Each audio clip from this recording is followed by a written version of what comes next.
राम राम किसान भाइयों, आपके साथ श्रावस्ती से मैं समर चौधरी।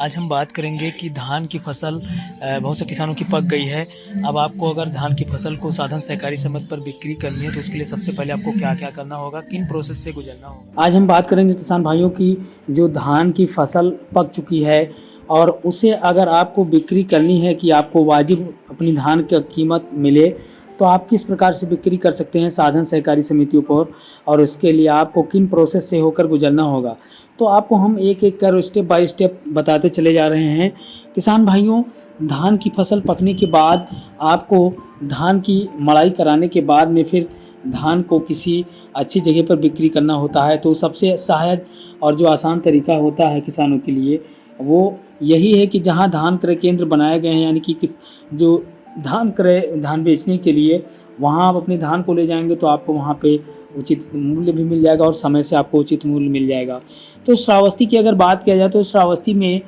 आने वाली 1 नवंबर 2023 से श्रावस्ती में 42 धान क्रय केंद्रों पर किसानों के धान की फसल की खरीद की जाएगी, जिसके लिए जो व्यवस्था है वो पहले से बना ली गई है जिला प्रशासन के द्वारा।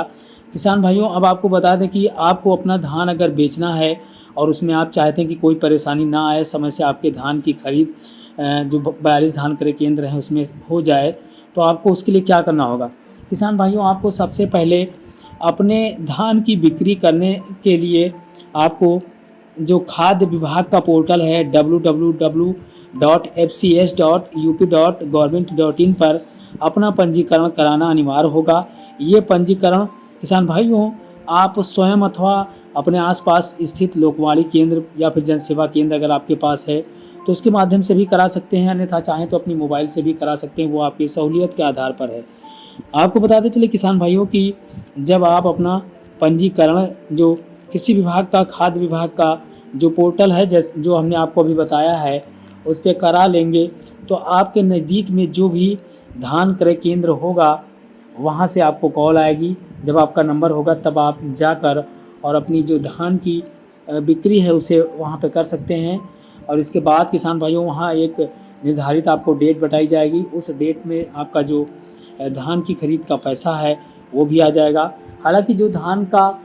रेट की बात की जाए तो सभी जगहों पर जहाँ पे आपकी धान बिक्री की जाएगी वहाँ पर सरकारी रेट भी जल्द ही लग जाएगा और आपको उसी सरकारी रेट पे आपकी धान की फसल का जो दाम है वाजिब वो मिलेगा। तो आशा है किसान भाइयों कि हमने आपको जो जानकारी इस वीडियो के माध्यम से देनी चाहिए वो आपको पूर्ण रूप से मिल गई होगी।